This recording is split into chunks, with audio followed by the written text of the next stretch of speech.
All right, we're back on Zoom. We tried YouTube last time, but it was a little fuzzy apparently. So instead of streaming, uh, we'll do the Zoom thing again.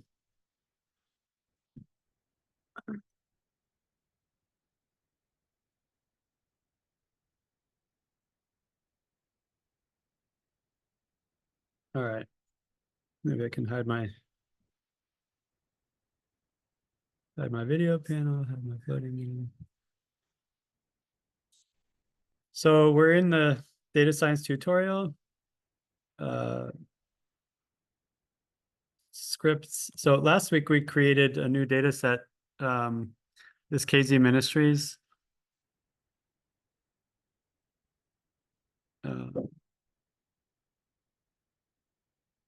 We exported that, and we also exported some, oops, minister counts by term. So we exported the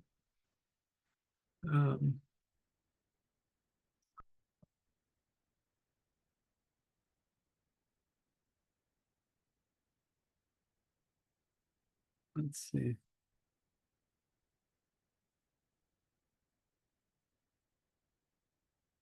Oh, sorry.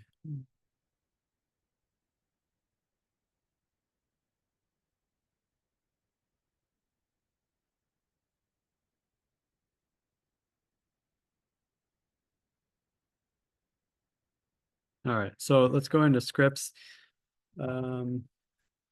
Just to quickly review, in the third one,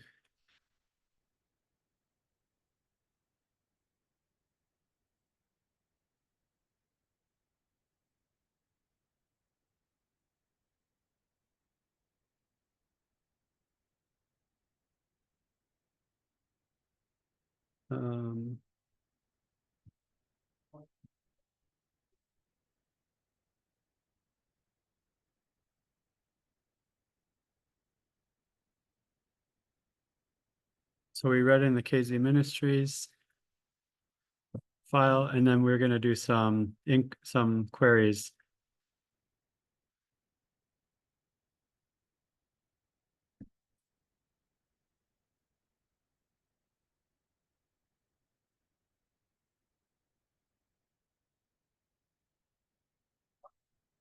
So I'm just mounting the Google Drive, and then we'll import the data, run this script again.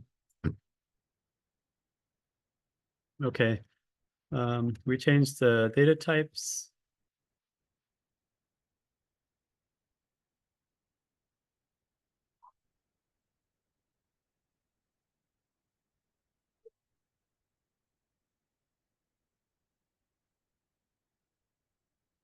We created the term variable.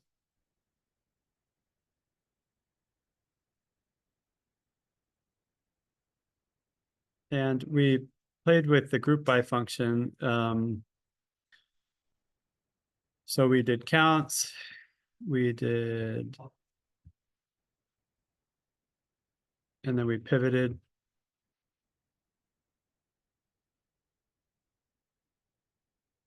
So what other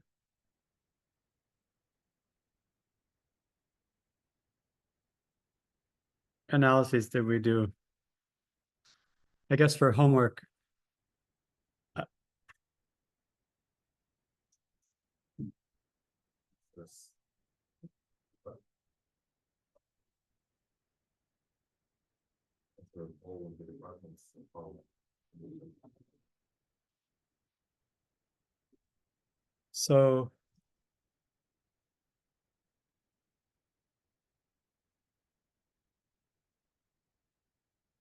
So here I'm gonna, this pivot,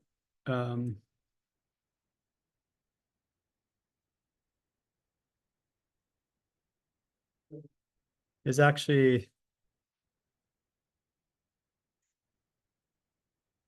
we're pivoting the, so I just wanted to go over group by a little bit more.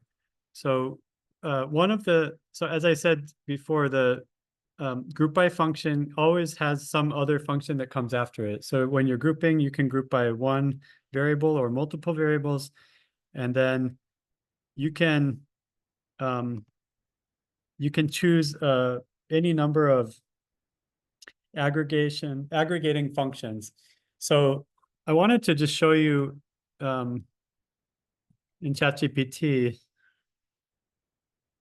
You can also find this on some pandas tutorial, but what are some aggregating functions we can use with group by in pandas? So the group by function is the aggregate, deciding what variables you're going to aggregate on. And then the aggregating functions that come afterward are, what kind of mathematical aggregation you're going to do on the remaining variables. So you could do a sum, you could do the mean, right, which is the average. You could find the median value, the minimum, the maximum.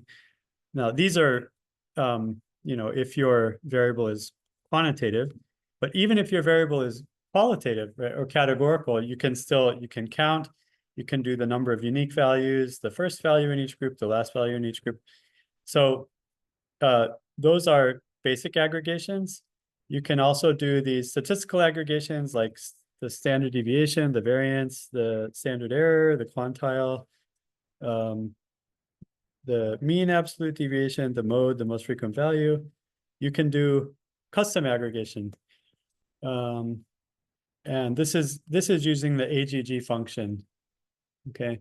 So I think earlier we used count, and for the homework, I asked you to use mean. These are these basic aggregations. Today, actually, the statistical aggregations operate the same way as the basic aggregation, so we don't need to cover that separately. But this ag function is something different, right? So this ag function allows you to customize multiple aggregations at the same time, right? And so I'm going to show you how to use the ag function today.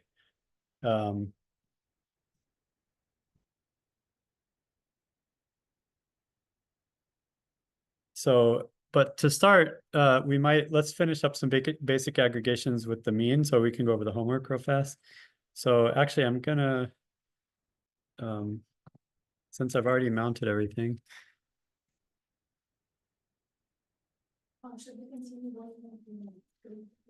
Yeah, so basically,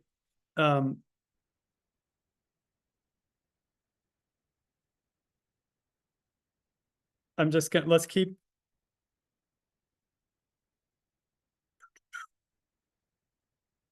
Yeah, let's just keep working in script 3. So we'll keep working in script 3, and then for some of the visualizations or something, we could move to, maybe we might just stay in script 3 because I think we're doing the query and then the group by and the merge, and then we might just visualize in here. So yeah, let's just keep working in the same script.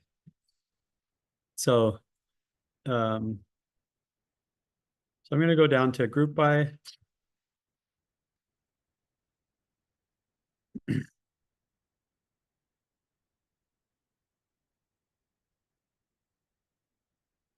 So we're going to keep all these same terms, the term variable and whatnot, and also this exporting tab 1. So the count, this is where we create tab 1. So I'm just going to call this like tab 1 count, and then I'm going to make this 3 header and push that in here.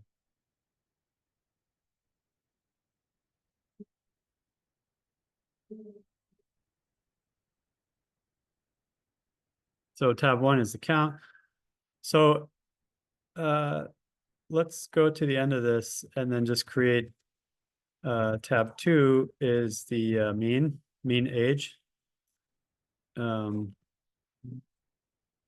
Actually, that should be.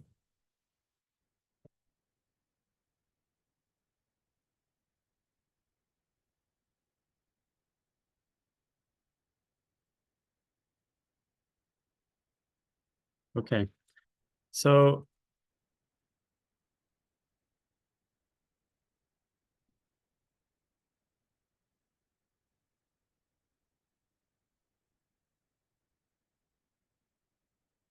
So this code will be pretty similar, right? If we do mean. Now, if I run this, right, we get an error. Or even without this, if I run this, we're going to get an error, right? And the reason is, why am I going to get an error for that?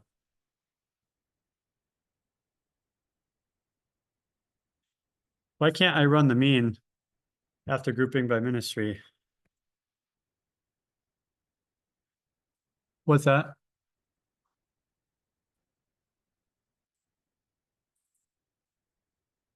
Yeah, so if we look at, here's our data. We have the ministry, the position, the start year, the birth year, the term, the start age, and the name and the term. If we look at info, ministry and position and the name are all objects. So the start year, the birth year, the term, the start age, and the term are all integers. So I could run the mean on those things, but they're numeric. So I can't run mean on everything though. So I want to run mean specifically on the term start age. So even if I run count here,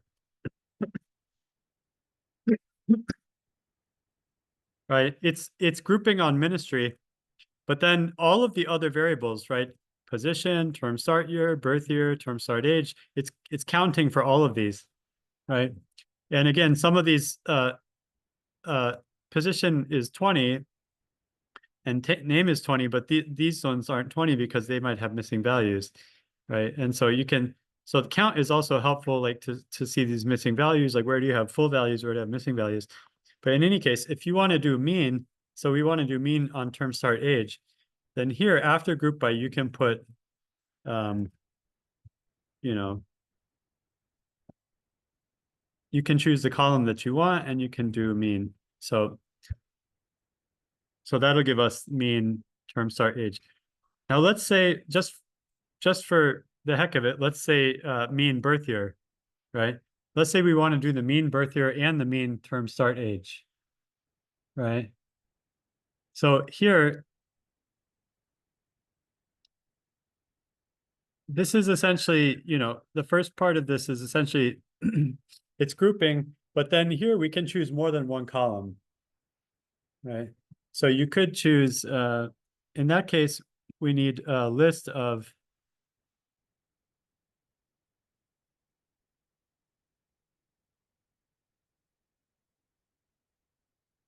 right? So I'm choosing two columns now, and I can get the mean of those two columns, right? So I'm just trying to help you, when you use the group by function, you can either put in one variable or you can put in a list of variables like we're going to do with ministry and term, right? Here, when you're deciding which columns to run the aggregation function on, that can also be a list of variables. It can be a single column or it can be a list of columns, right? So actually, let's put in a term.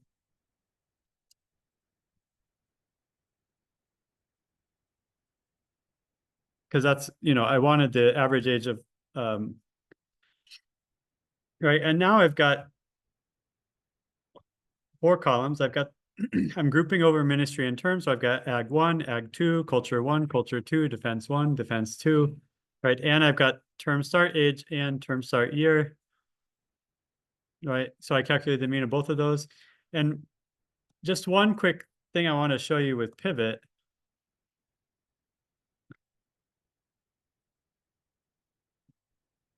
We didn't do this last time with pivot, but let's call this tab 2.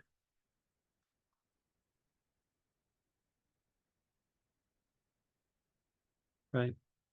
Now let's suppose I want to, last time we had ministry, term, and count, right? But now I've got values in 2 columns. I've got the average start age and the average start year. I mean, again, like average start year doesn't really mean that much, right? I mean, I'm just putting it in here because it's a number that we can. Is there something more meaningful? Term start age, term start year, term, no. So I'll just leave that there. But so if we pivot, change these to tab 2s. If we pivot ministry, so the index is ministry, the column is term. Now the values here are, so maybe we can add, let's also rename variables. So last time I showed you, there are two ways to do this, right? Last time I showed you how to do tab 2 dot columns, and then you can just rename all the variables like this. And well, maybe this will be start, mean, what did I call them up above? Minister count. So let's call this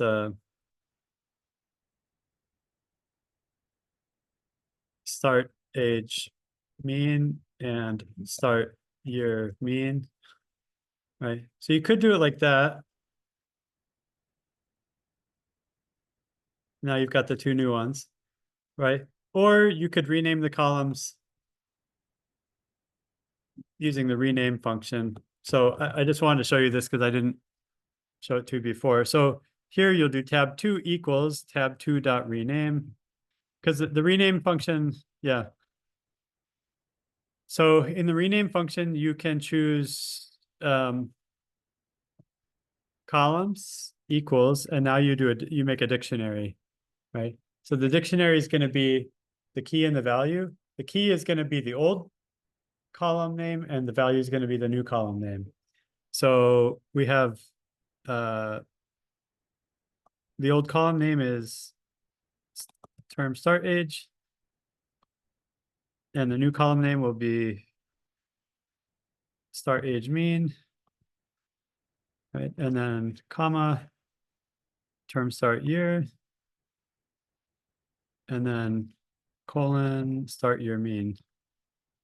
Right, so now I've got a dictionary where term start age is going to be mapped to start age mean, and term start year is going to be mapped to start year mean. And that will also rename these two columns. But again, you have to say this columns equals and then put the dictionary in. And then if you do that, it's going to do the same thing, right? So it'll rename your columns for you. Have we talked about the inplace function? We haven't talked about inplace. You know what that is? Have you heard of that? Okay, so just one other thing I want to mention. Let's go down here and just this is a in place, it's not a function, it's a parameter. So the in place parameter, a quick note. So maybe I'll make a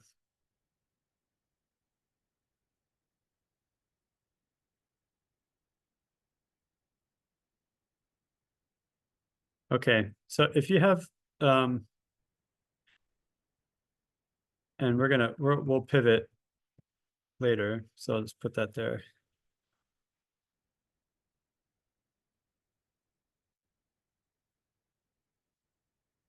Okay, so the in place parameter, if you look at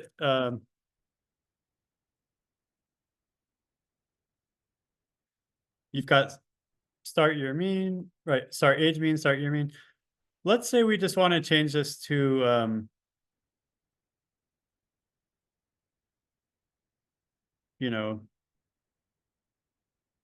start your average, right? Instead of start your mean, we're just going to change it to start your average. So again, you could do, so if I just do tab 2 rename columns equals, so what, and I need a dictionary. So what's my key going to be? Yeah, start your mean, and what will be the, and then this will be start your average. Okay, so if I run that, it changes it, right? So start your mean is now start your average, right? Now, just pay attention to this because I ran that code, but notice in front of there's no tab 2 equals. It's just tab 2 dot rename, right? So if I go and run tab 2 now, what's the name of that fourth column going to be? It's going to be start your mean, yeah. Because the rename function doesn't actually change the data frame, right? So here tab 2 is still start your mean, but when I ran the rename function, it was start your average, right? So almost all of the pandas functions are like this. If you do rename, if you do sort by values, if you do group by, if you do whatever, if you do reset index, if you do any function that you run on the pandas data frame, it will do it and it will output it, but it won't save it over the original data frame. Okay. So there are two ways. If you're actually trying to change the original data frame, there are two ways to do it. The first way is how we've been doing it, which is you run this tab 2 rename, right? And in front you put tab 2 equals. So you do that thing and you save it onto the original, right? So you can do that. The other way you can do it is to use this inplace parameter. So if I go back up here, let's look at pandas rename. So if you go into the pandas documentation, okay, rename index columns, access, copy, whatever. Okay, here's inplace equals false, right? The inplace parameter means that's exactly what the inplace parameter does. It says, do you want me to do this and save it on top of the original data frame in place of the original data frame? And the default for inplace is always false. But if you change it to true, then it'll actually map it onto the original. It'll actually save it over the original one, right? So here, if we do inplace equals true, right? So let's just double check for now. Tab 2. I need to do the whole thing. Let's just do tab 2 head, right? For now, tab 2 is start your mean. Now, if I do tab 2 rename columns and then the inplace true, and then run tab 2 head, now it's changed, right? So those are two ways that you can, so this inplace thing, it's not only for rename, like almost all of the pandas functions have this inplace option, like drop has a drop, duplicated, drop duplicated, sort by or sort values, rename, all these things use this inplace. I tend not to use it. I tend to just use the original equals and then the thing, but you can use it if you like. Okay. The other thing I want to show you is if we pivot. So let's just okay, fine. So it's start age mean, start your average. I wanted to show you for the pivot.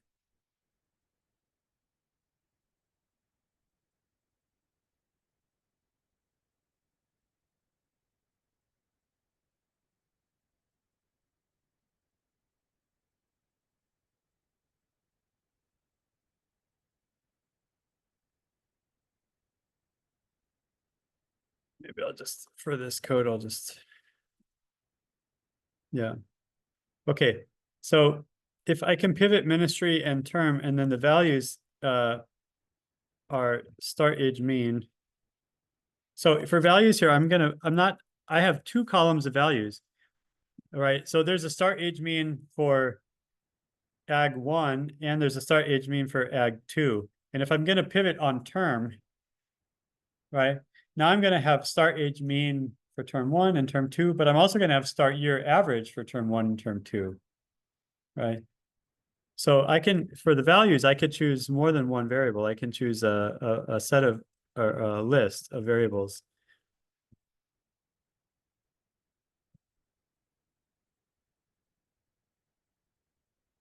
Okay, now if I run this,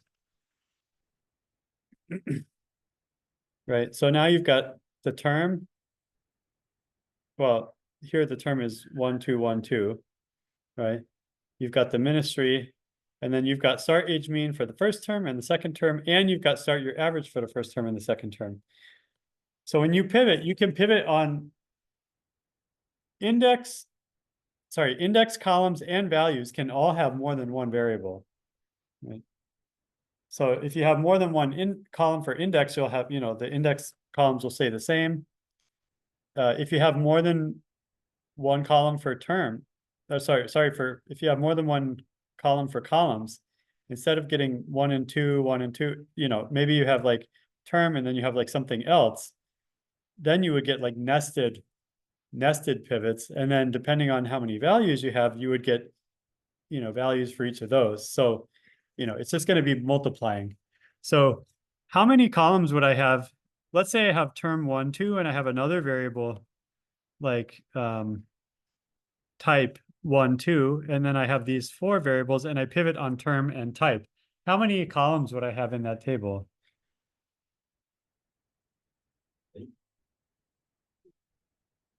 Or like stuff that you like another 2 and another term, right? Yep, plus the index. Plus Yeah, right. So I'll have ministry and I'll have like type 1 with term 1, term 2, and I'll have type 2 with term 1, term 2. But each of those is going to have 2 statistics, right? The start age mean and the start. Yeah, so it'll just be 2 times 2 times 2. Okay, so yeah, I just wanted to show you that the pivot, and of course you could rename these if you want to flatten them out. It depends, like why do we pivot? I mean, usually we pivot. So when you're doing like, if you're just doing data analysis, yeah, I prefer to keep my data as long as possible, right? Like you keep it long, and that way you can do all your queries. You can choose your rows based on the values of the columns and everything. Here, we tend to pivot because it's visually more appealing, right? Visually, it makes it's easier to like it. Yeah, it's easier to read the table, right? Especially if you want to make comparisons side by side. The other reason you will pivot sometimes is because you want to make calculations. Yeah, so this is the other thing.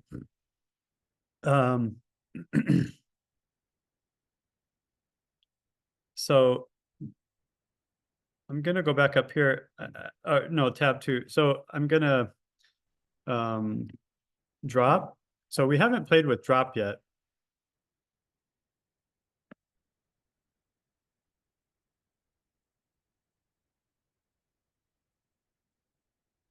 So I'm gonna drop start your age because I don't need that.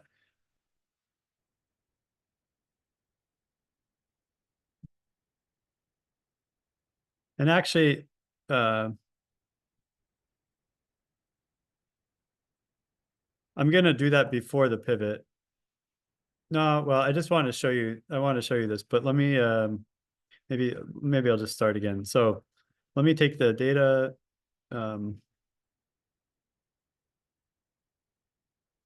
We'll go down to drop. Okay, so let's say before I pivot,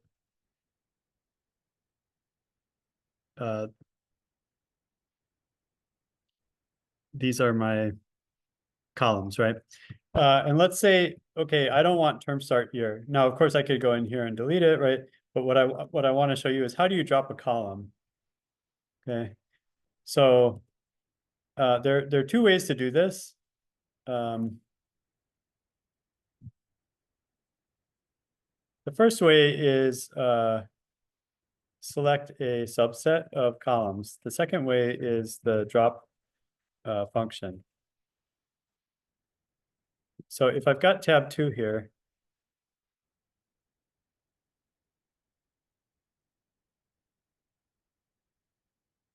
right? So I've got ministry term start age and term start year. So I want to get rid of term start year. So the first thing I can do is just select subset of columns. So like, I could just do tab 2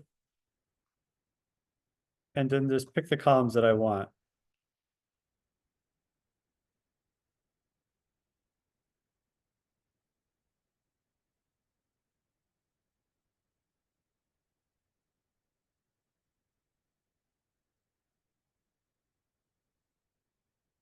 Right.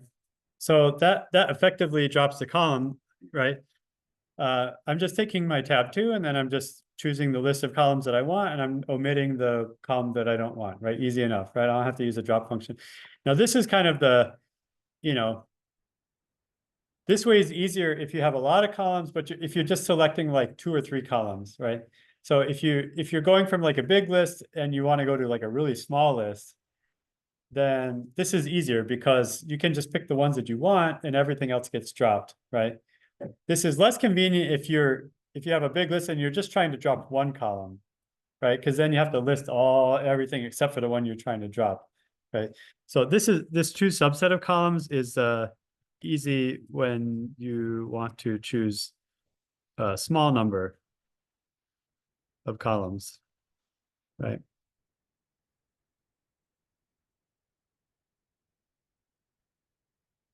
Okay, the other way, the drop function,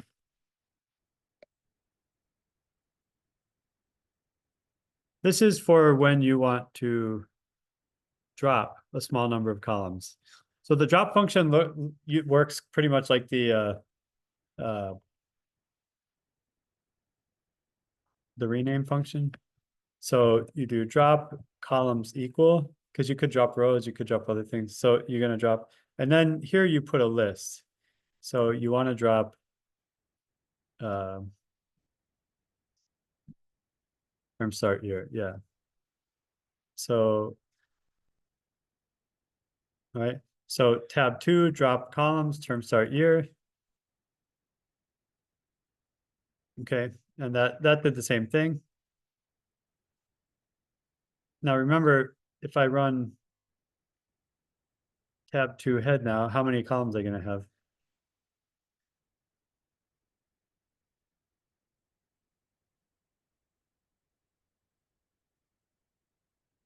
I just dropped term start year, so how many columns should I have?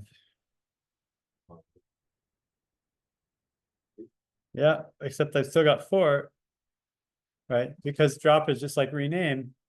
Dropping it doesn't save it over the original file, right? So you either, again, drop, you can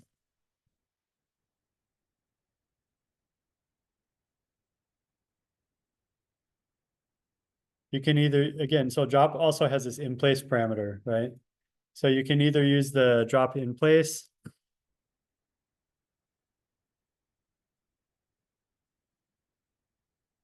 right? Or you can do the tab 2 equals tab 2. So I'll run this again with in place. Oops. And now if I run the head, tab 2 head, now it's gone. Right. So, okay, so that's it. I just wanted to show you kind of dropping columns. Okay, so let's pivot again. So here, this is something, I mean, I'm going to pivot on term, right? Just like I did before. Not for the purpose of visualization, right? I want to pivot now because maybe I want to calculate some value, right? Like for example, I want to calculate the difference in start age between term 1, between, you know, the difference between the term 1 average and the term 2 average, right? So again, here I'm doing the data wrangling so that I can get, I've got this term variable. I want my averages to be side by side, right? I want right now the index is the ministry and the term, but I only want the index to be ministry. I don't need term as an index, right? I want that to be horizontal. So then I have term 1 start age, term 2 start age, and then if I want to do some additional calculation, I can do that, right? So that's another reason why I pivot. So let's pivot.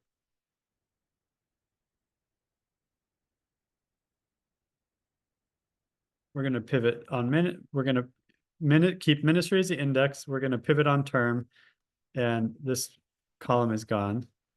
So it's just start age. Oh, it's term start age. I haven't renamed it yet, so fine. I'll just keep it term start age.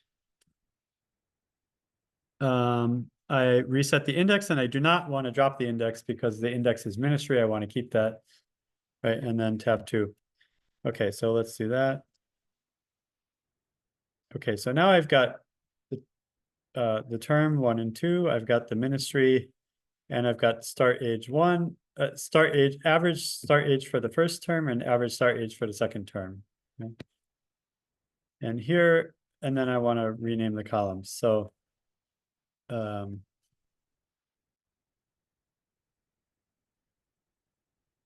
let's use columns. So I've got the ministry, and then I have term 1, start age mean, or maybe let's call it term 1 mean age, and term 2 mean age.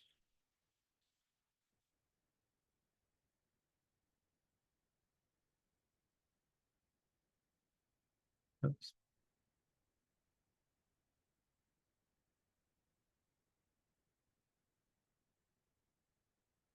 Okay. So now I've got the term 1 mean age and the term 2 mean age, right? Okay. So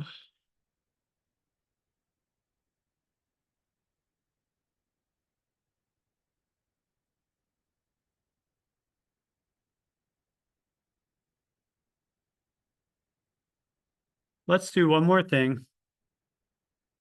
Let's do, so now let's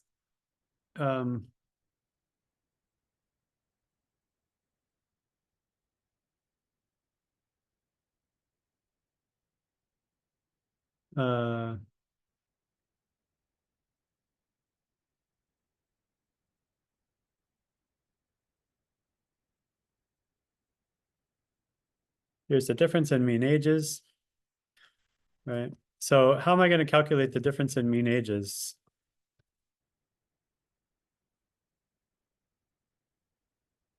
The first series, actually the first series that is the difference between term 1 age and term 2. Uh-huh. And it will calculate the difference for all of the points. Yeah. So we can just create a new variable.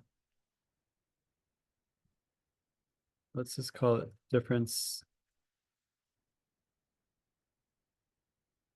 age difference age. Okay, and then yeah, for this I can just subtract, term 2 mean age. The order doesn't matter.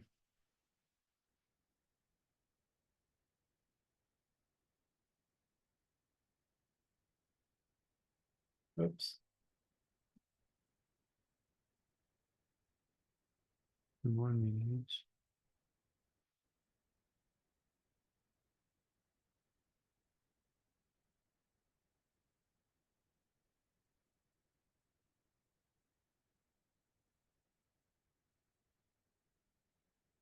Tab 2.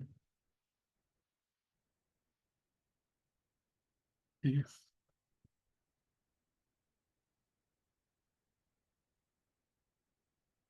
Okay.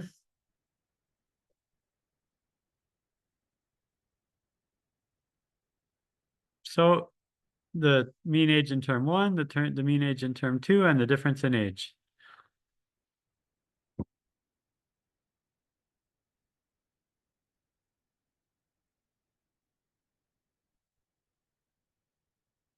What's the now what's the average difference in age?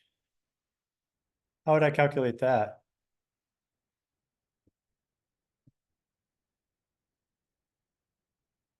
For the whole series, Yeah, it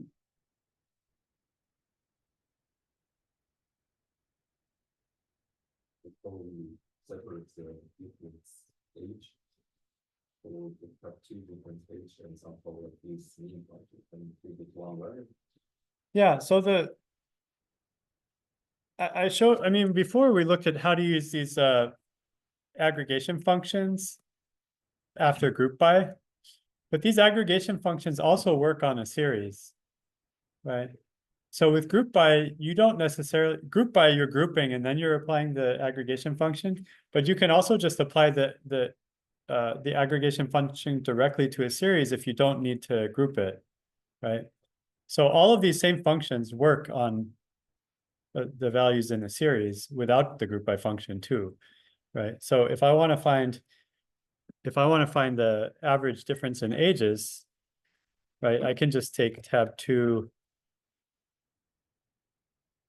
difference age and find the mean,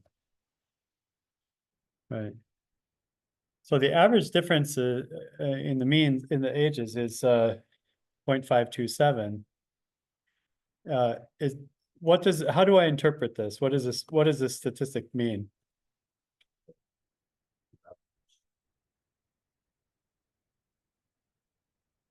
The ministers in term two are older, right, half a year.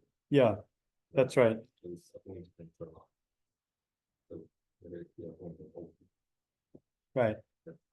So, but is this statistically significant? So the risk is significant. You have to run this, but Yeah, so if we want to see if we want to check if this is statistically significant, we should run a statistical test. So do you have any idea? So this is kind of, moving beyond data wrangling. Now we're moving into, analysis. But what kind of a test would we do?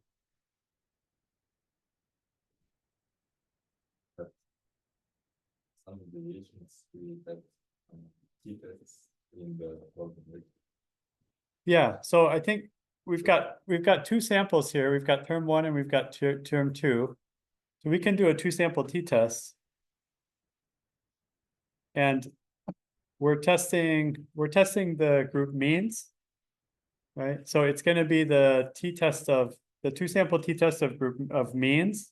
There are also two-sample t-tests of group proportions or other things. And then are the observations in the two groups paired or not paired? So this is important. When you choose a t-test, the observations between, you have two groups, term 1 and term 2, are the observations paired or not paired? Now it's paired. In our case, it's paired because you've got agriculture, term 1, term 2, right? They're paired by ministry, right? So in that case, we're going to use let's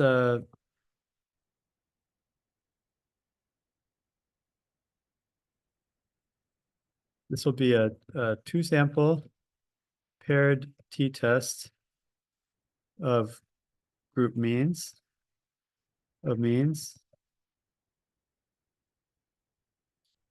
Okay, so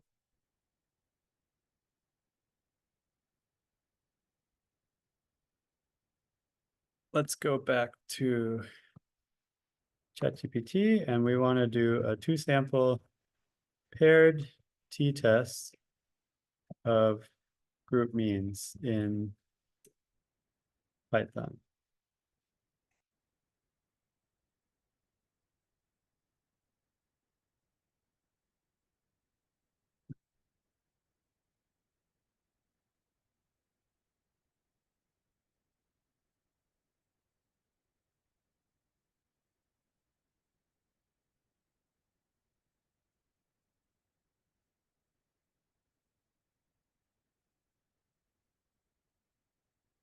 Okay.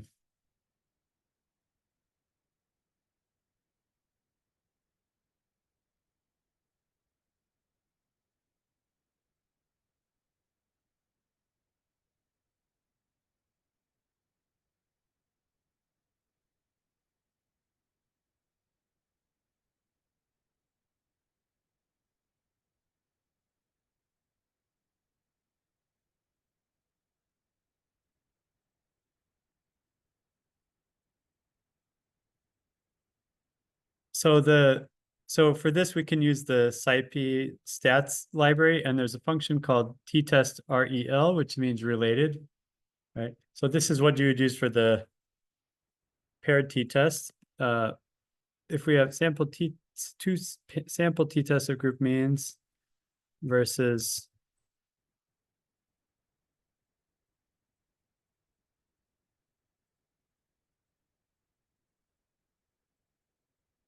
not paired.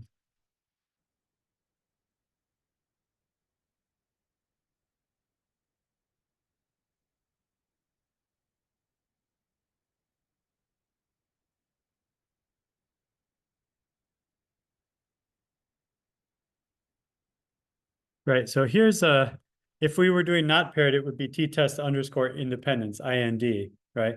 So here's the other function.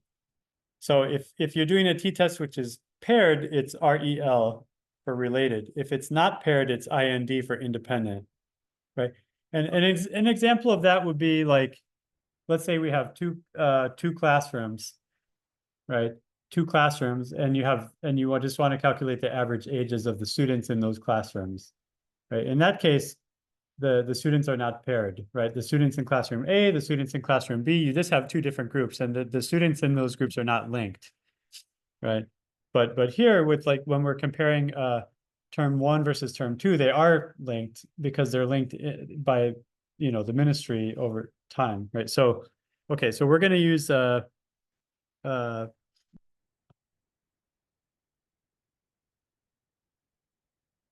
the scipy stats. So we have to add that back at the top. And then just run that. So we've got the scipy stats. And if we go back down here, the function is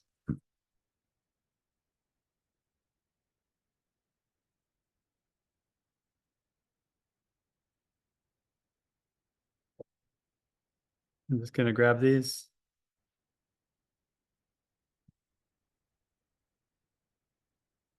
Okay. Oh, but I want the REL. Actually, let's go back up here.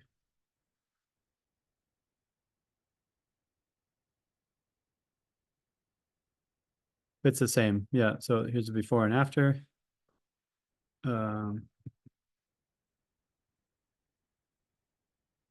Okay. So and assume equal variance, t-stat, p-value, t-test related.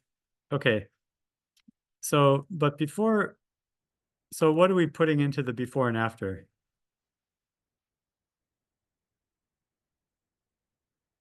Yeah. So we're going to put in the term 2 and the term 1. So we could just define that here. Before equals tab 2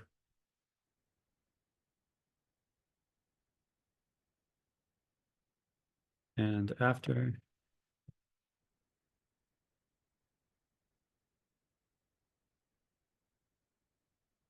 Term 2 mean age. Okay, run that. So those are two series. And now if I put this in,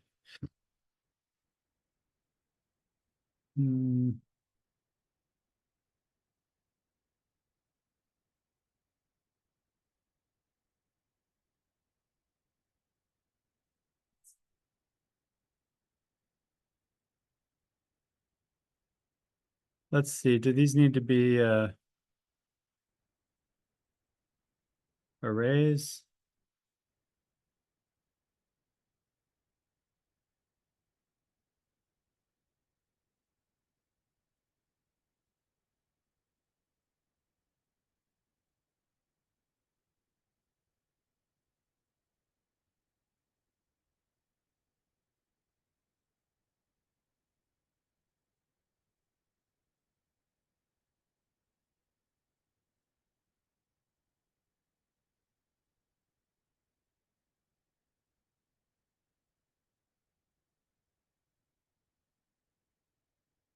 So two array-like inputs of equal length.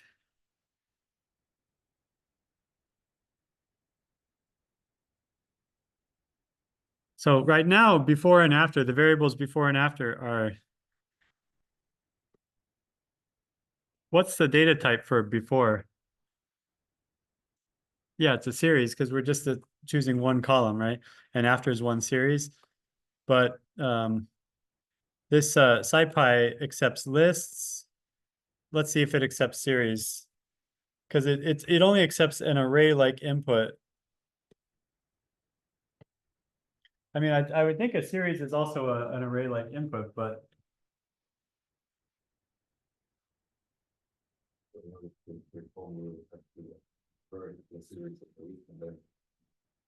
yeah. And that's a useful task to review because it's pretty easy, but I don't know why ChatGPT is super slow today. Okay, I'm just going to convert these to lists. So you can do before. There's a real simple way here. You can just do, there's a toList function.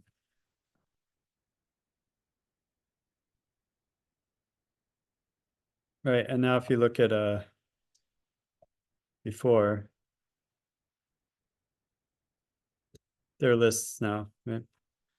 Notice that there's some missing values. Maybe that's what's causing the problem. So let's run this.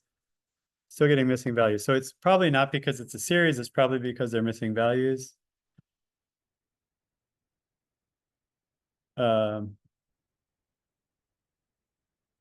Yeah, so scipy accepts panda series.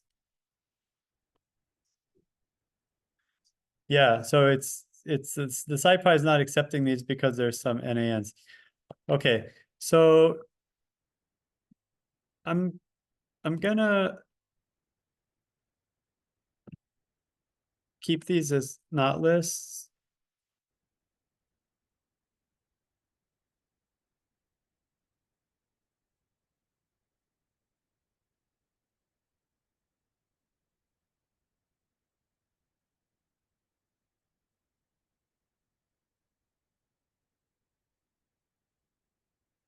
Okay, so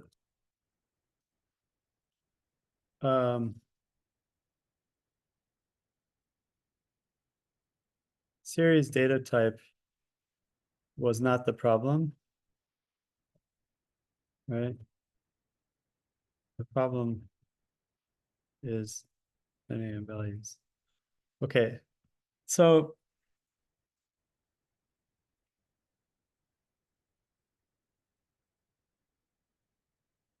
so you could remove the missing values. I'm going to show you how to remove missing values easily. But the problem is I don't want to remove missing values from each series separately. Why not?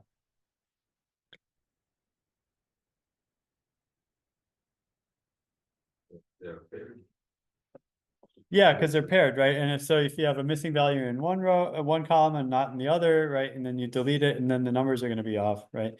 So if you're going to delete missing values, you have to do it at the same time. So there are a couple ways to do this. Again, this is just like drop or rename. There's always like more than one way with pandas. So you're going to go to tab 2. One way to do it is to use a logical query, right? So you can say tab 2. Inside of tab 2, I want to choose the rows where term 1 mean age, not NA. Okay. And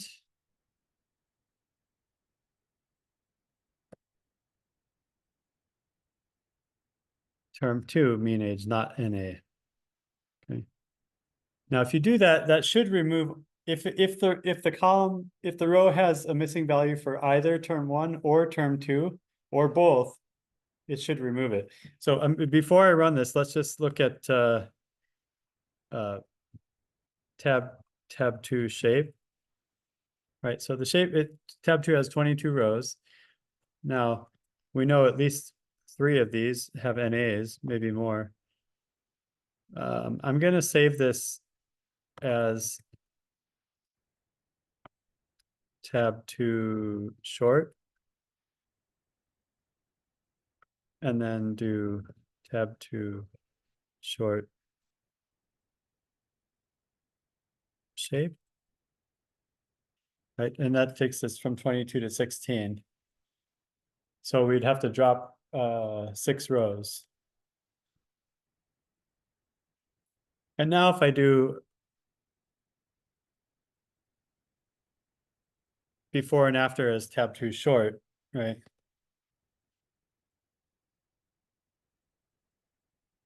And now I'll run this. Uh-oh, got an equal variance.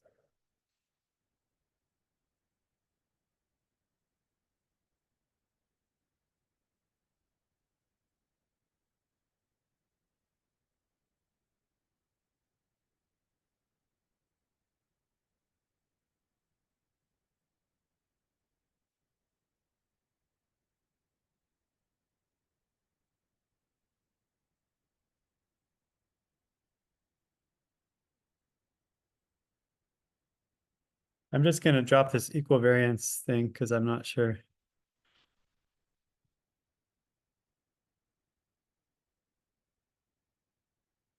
Okay.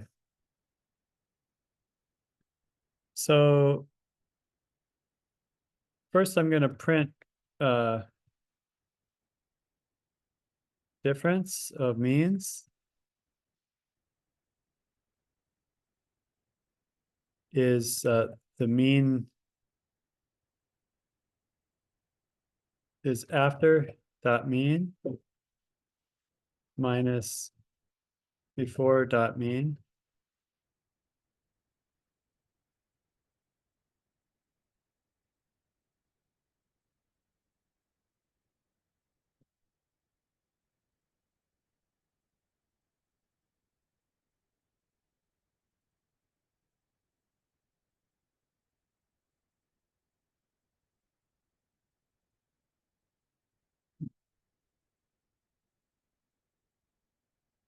Uh,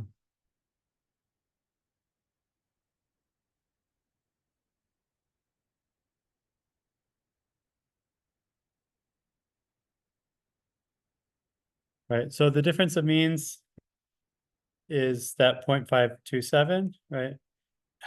Here I just put in difference of means as a string plus, and then took the difference after dot mean minus before dot mean, and wrap those in a string.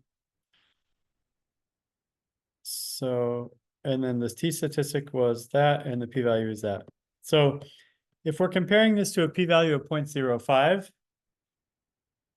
then this difference is not significant. Right? It's not statistically significant. So how would we interpret that result?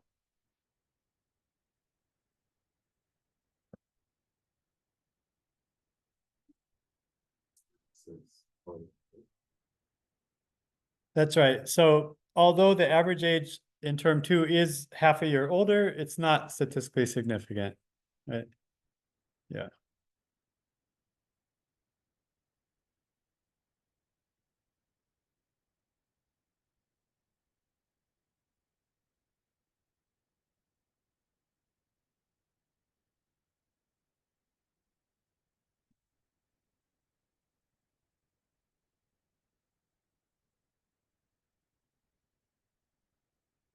I told you I was going to use the ag function. So let's just look at tab 3.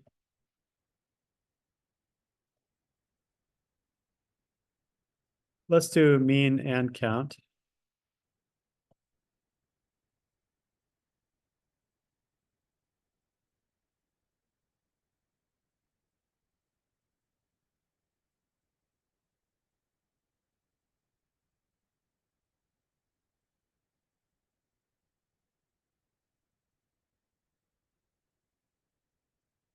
So here, tab 3 is going to be that group by ministry term, and I'm just going to take the age again. Okay, so no. So here I'm not going to do age. So I'm grouping by ministry and term, but if let's just look at that head again.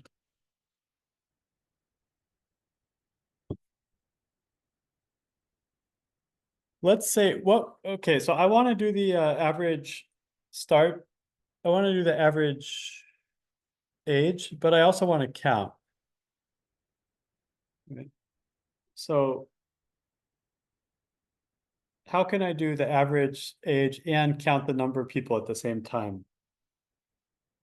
So this is where I'm going to use the group by and then the ag function. But remember, there are some missing values, right? So let's do, well, first of all, we'll do ag. Okay, so I'm grouping by ministry and term, and then I want to get the average start age and I want to get the number of names, right? So here you can choose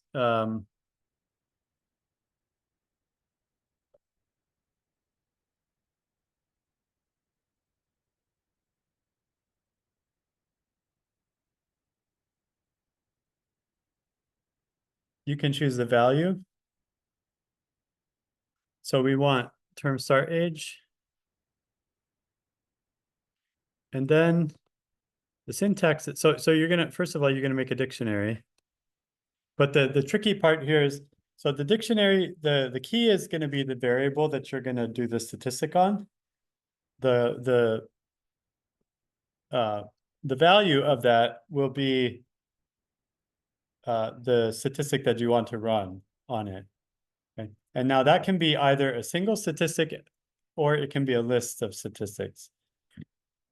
So let's try, we can do term start age. So first of all, this has to be inside of a dictionary. So it's a, age with a function, and then inside of that function is the dictionary. So you've got term start age, and then we want to run, let's run mean. Let's do the mean and the max. Let's do the min, mean, and max.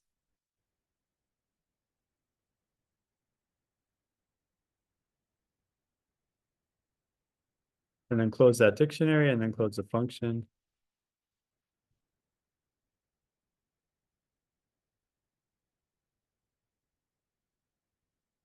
Okay, so we've got the mean, the min, the min, the mean, and the max, right, of start age. So the minimum start age for agriculture is 37, the max is 56, the mean is 48. Right. So just check out how we write that aggregate, right? So it's a dictionary where the key is the function is the column that you want to perform the aggregation on, and then the value of the dictionary is going to be either a single function or a list of functions that you want to apply to that variable. Now, I also mentioned I want to count the number of names, right? So now this is a dictionary. We've done one key value pair, but we can do another one. So I'm going to add on here, let's name, and then colon, and then we can just do count. Oh, I need a comma at the end of the, yeah. Okay. So notice in the syntax here, the value of the first one, I needed a list because I was using more than one aggregation function. But in the value of the second one, I don't need a list. I can just use a string because I only have one item, right? So I'm counting, I've got the min, the mean, the max, and I'm counting the number of individuals in each one.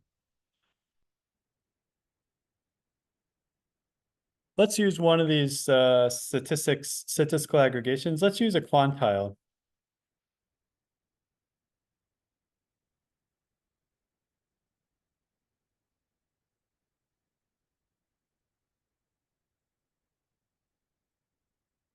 Percentile, or yeah.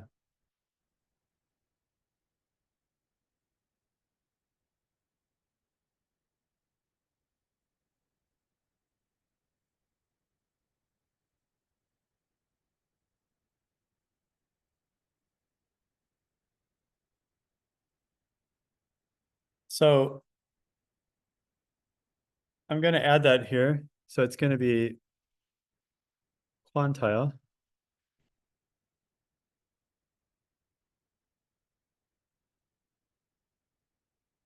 Okay, so if you just put in quantile by itself,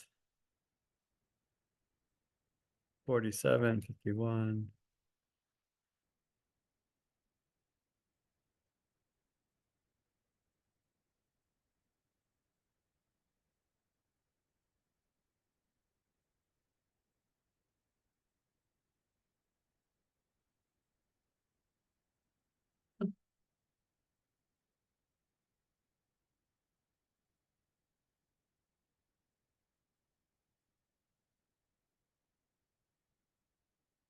So what does this quantile mean?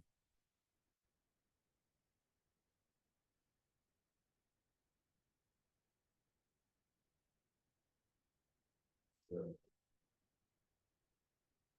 probably the different variables, right? We have Yeah, the concept. yeah, so it means this average age is in the quantile 47th percentile of all the ages in this column. Right. And you could do like a quantile, can we do quantile like a quartile?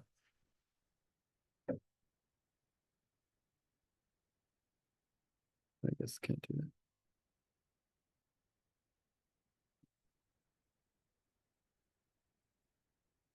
that. Okay, so I'm just gonna delete that. It's more than we need. So, okay, so we've got these numbers here. And then if we want, like, we could pivot. If we pivot on term, how many columns are we gonna get?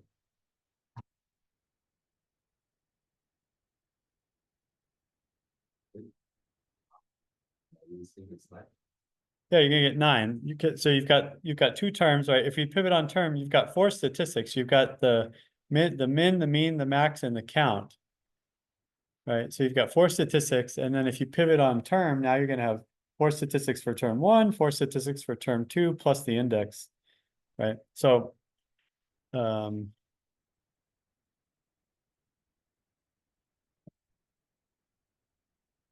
okay, so I just showed that's the ag function.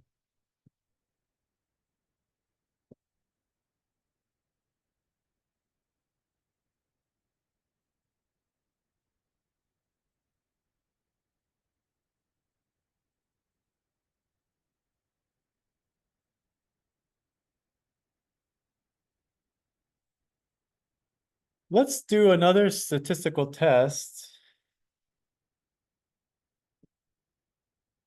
of the minimum age. So we want to see if the minimum age has risen,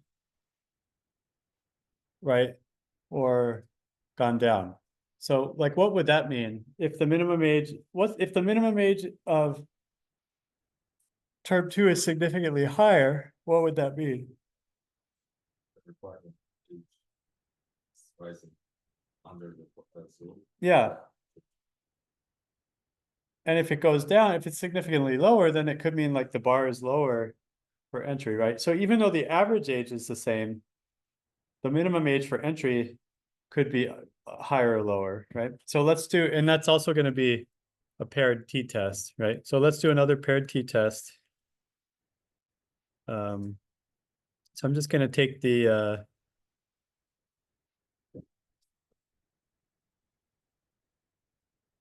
here. That to input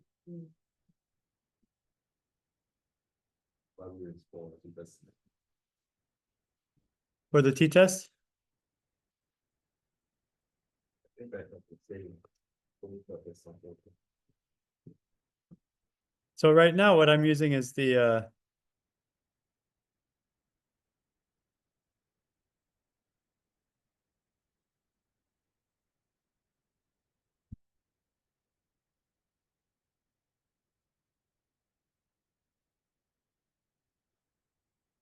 yeah, so this is scipy.stats as stats, and then the test REL, the related. That's what I'm using for the paired t-test. So you need that scipy.stats.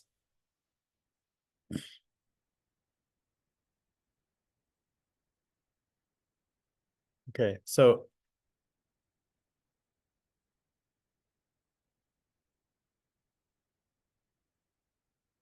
So we've got this tab 3. Let's just rename these real fast. Industry. Oh, I haven't pivoted yet. Let me pivot. Oh, no, I'll change it. I'll change it first and then I'll pivot. So tab 3, columns equals ministry, term,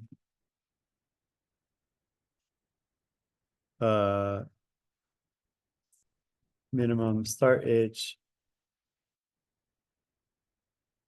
mean start age, max start age, and count.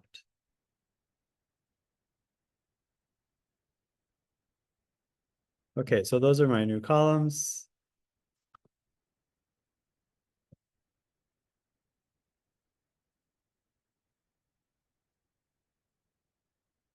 Right, and then I want to pivot. But actually, you know, I don't need the mean and the max and the count, right? But the thing is, are these all, yeah, okay. Do I have any, let's check if we have any NA values. So we can do tab 3, is NA. Let's do, I want to test, show me rows in pandas data frame containing one or more NA value.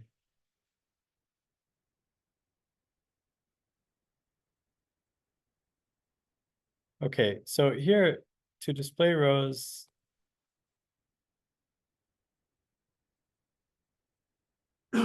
you can do the is NA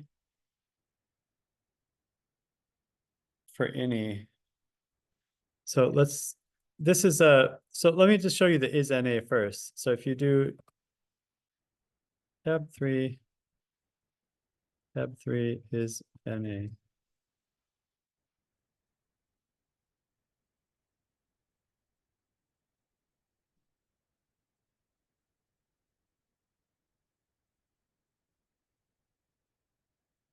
Then I want to select a row with any.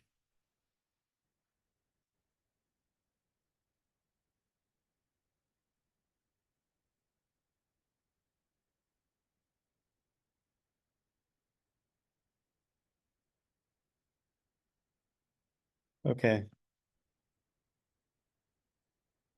So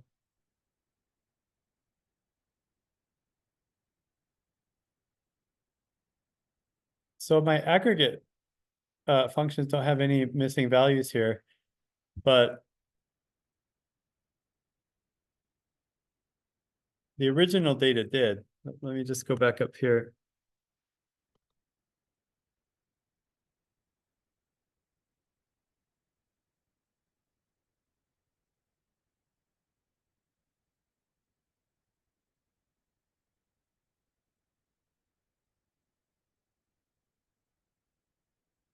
Right. So if you here the is NA any is going to show you if there are any NA values in any of the rows, right? So this NAs and so these are some of the more complicated, what I was telling you earlier about like when you can choose rows, you can choose rows based on like a greater than function or a less than function or equals values function, but uh, there are other functions that you can use inside of the data frame to select rows, other kinds of logical criteria, like so is NA or not NA, and then even these have qualifiers like the any or some there. So let me just find a few more examples of functions we can use to select rows in pandas.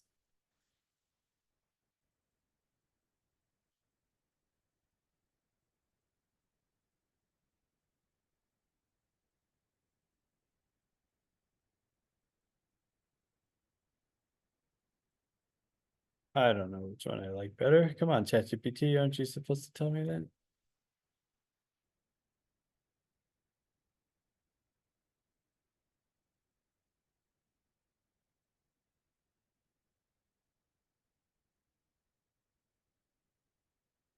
Right, so there's the is_in function, there's the between function, string contains function.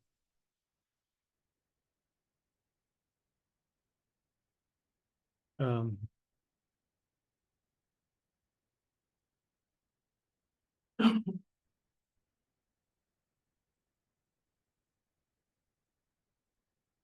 some function we can use to select rows and pandas based on missing values.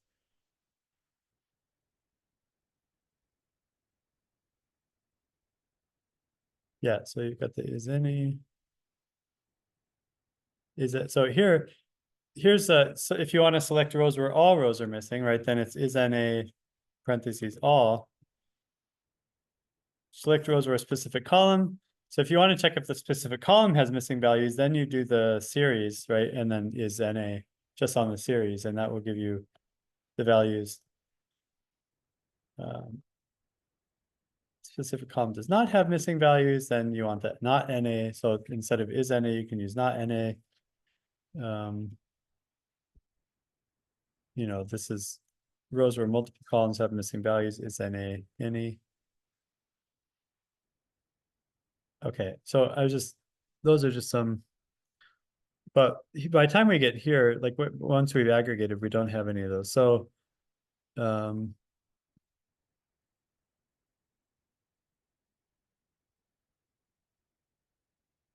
okay, so I want to pivot. Right, so why am I pivoting again?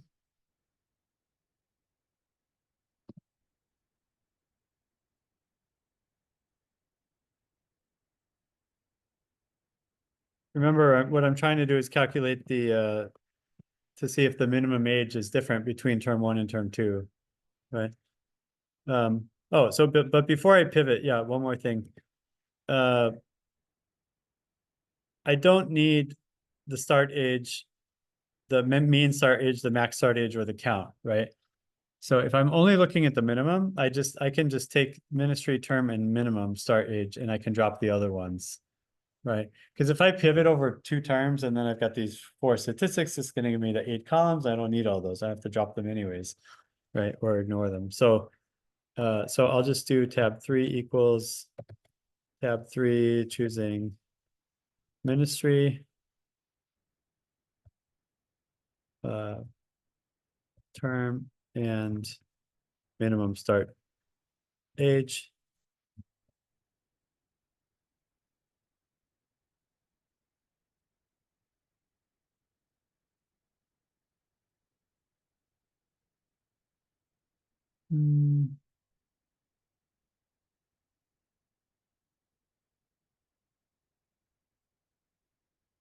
Right, so now I've got ministry term and start minimum start age. Okay, now I'm going to pivot ministry term and minimum start age.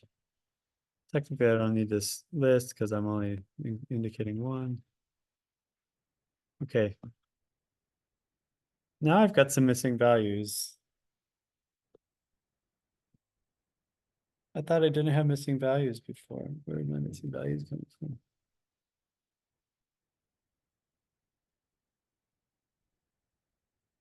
Okay, so I need to drop these missing values before I do the subtraction. I also need to rename these. So tab 3.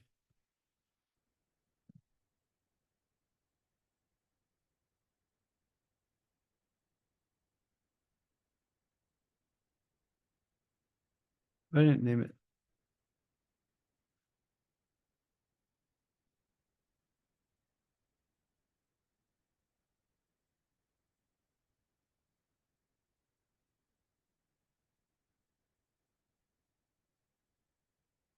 Term 1 minimum start age.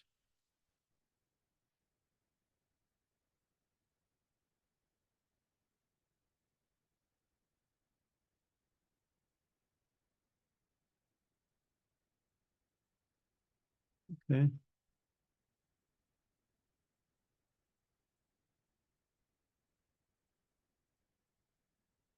Okay. And last but not least, before we go on to do the test, we need to drop any NAs, right? So if they have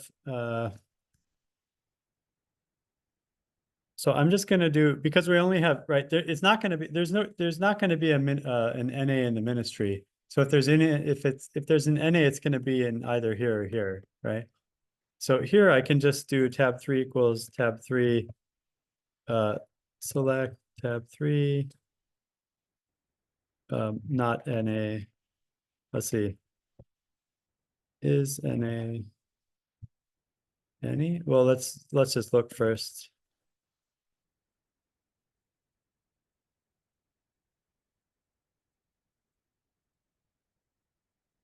Usually have to.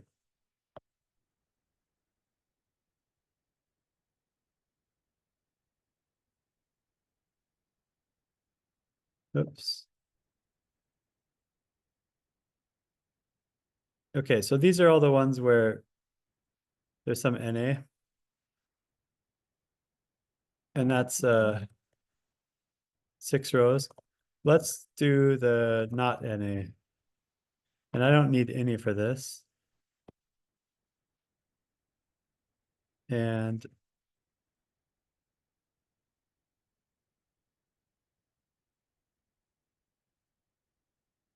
'22, it's still not.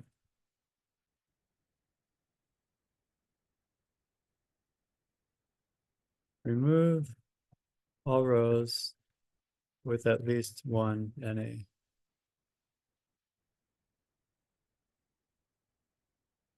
Did I not save it?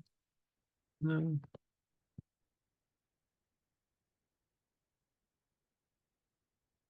Okay, so I can do the drop NA. So this is another. So if you do the data frame and then do drop NA, that will just drop all the rows that have any NA. Right. So, or let me see, are all, can I use all for that?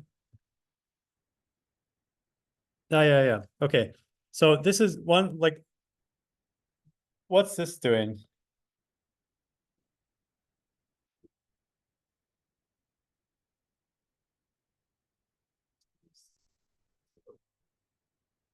Yeah. So here I'm checking, uh, here I want to select the rows which are not NA in all cases, right? So that's 16. So that's going to give me my rows without any missing values. Right? So you could also do this as, you could also take the tab 3 and then do the drop NA function, right? Here. So df clean equals df.drop NA. And there's a bunch of stuff you can do with drop NA as well, right? Any or all, whatever. So here, I'm just going to say this is table 3. Okay. And all right, so I've got my 22 with no missing values. Now I can create my before and after. I should have saved this tab 3 short, but anyways, yeah. So the before is the term 1, min start age, and the after is tab 3, min 2.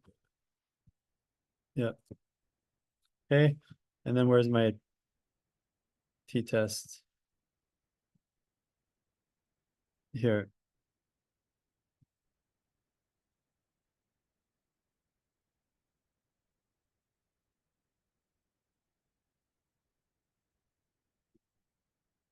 Okay, so before and after. Huh? Yeah, so let's see.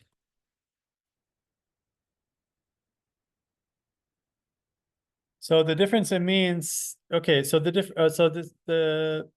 the mean difference. This is it's the average difference of minimum age is 3. So what does that mean? Average. Average. People in 32 years older. Yeah, so in term 2, so if the difference is 3, and because I'm subtracting after the term 2 minus term 1, right? So if the difference is positive, that means that the minimum age has risen by 3 years. So the minimum starting age, the average minimum, the minimum age for the second term is higher than the minimum age for the lower term by about 3 years or 3.5 years. But again, is that statistically significant? Here, the p-value comes much closer to 0.05. So, we're going to just use this arbitrary, like a rule of thumb. If the p-value is less than 0.05, we will say that's an extreme value, statistically significant. Here we are, lower than 0.1, but we're not lower than 0.05. So I would say, I would call this weak. We have weak support, right? It's not strong support, but it's weak support that the average, the minimum age, that the average minimum age is higher, right?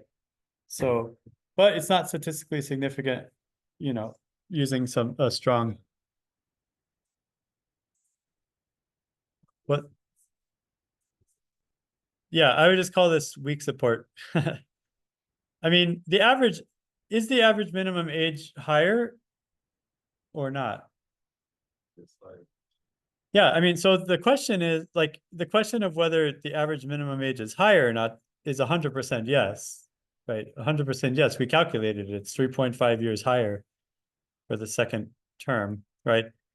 This question of statistical significance is kind of tricky because, normally we would use this on a on a sample, right? Like, so you would have a larger population and we're just going to sample a subset of that population. Here we have the whole population. We have all the ministers. We have all their starting ages, right? So what does statistical significance mean in the case where you have the full sample, right?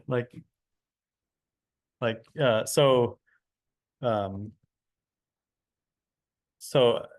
one way to interpret this is, in a larger imagined universe where there were more ministers with more minimum starting age, then would this be?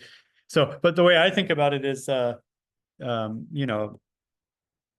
this sample isn't very large, right? That we've only got like 16 ministries that we're looking at, right? And so there's a lot of variation across these minimum ages. So if you had another ministry, right?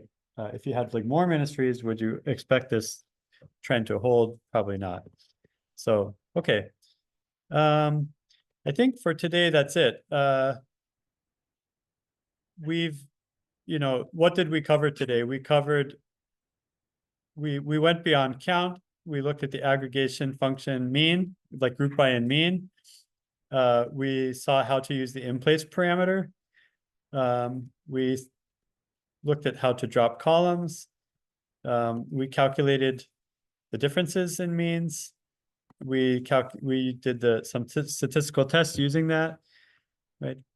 So this is an example of where you did the aggregate function, then you had to pivot, then you had to create a new column, a new covariate, which was the difference age, right? Because that's the actual statistic that you want to look at, right? And then we did the statistical test on that column, right? So there are a lot of steps that get us to that point where we actually create the statistic that we want to do our test on, right? Or the variable that we want to do our test on. And then we did the two sample paired t-test on that statistic. And then we did it all over again for the minimum age, right? So I think this just shows, like, what I'm trying to show you with these exercises is that to actually get the variable that you want, right? What is the unit of analysis for the minimum age or for the age? What's that?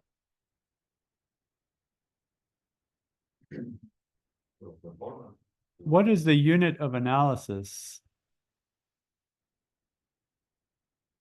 So the unit of analysis, it's not a minister. Your age. It's not, so the unit of analysis, what is the unit who that we're measuring? Is it a person? I mean, the age is the thing that we're measuring, right? But whose age? I mean, it's kind of a tricky question. What I mean is, if you look at this data set,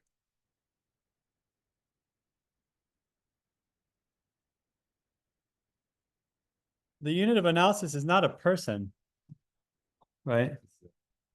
It's a ministry, right?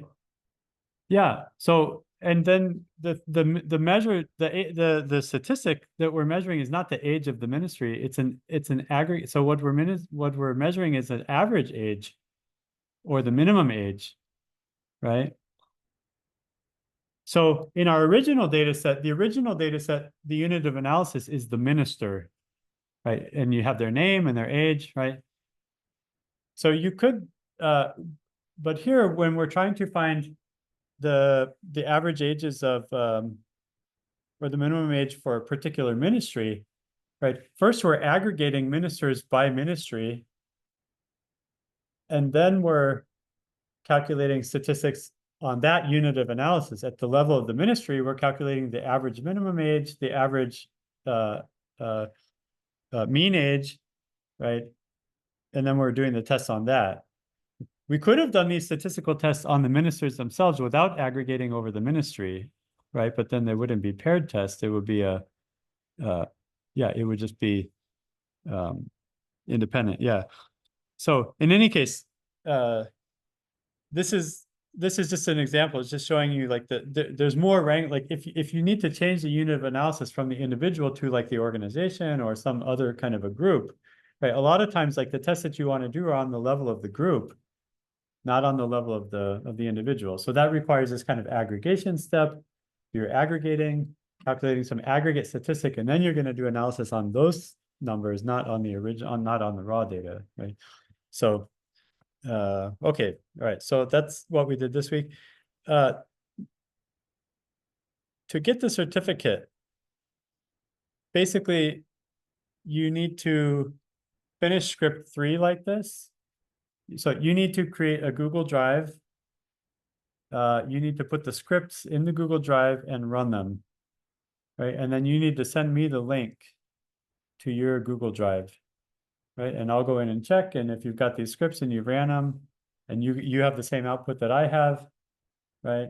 And it's not trivial because, you know, that means you also have to have move the data folders over and the data over, and your script has to be able to open the data, right? And everything.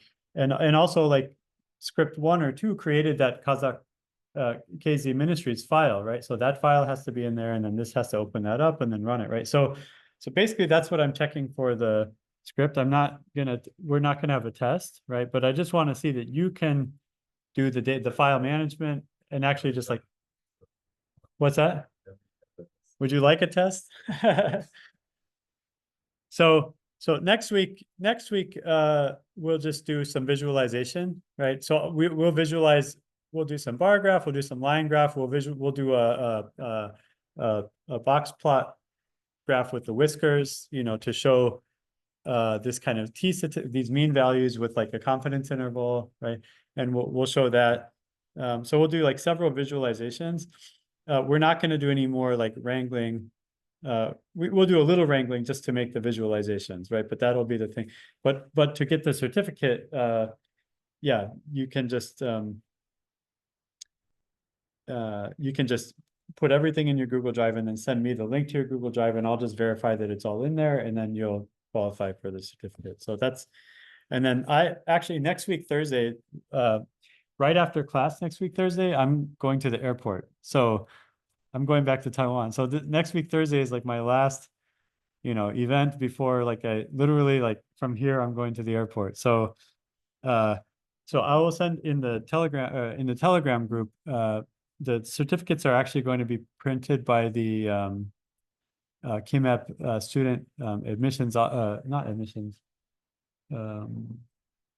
Yeah, recruiting office, recruiting or admissions office. Anyways, I'll send you the link, and then they will. I'm gonna send a list of like names to them, and then they'll print the certificates off, and then you can get the certificate from them, right? So I won't be here to give it to you, sadly, but okay. So that's it. Yeah, I'll put some homework up for this week, and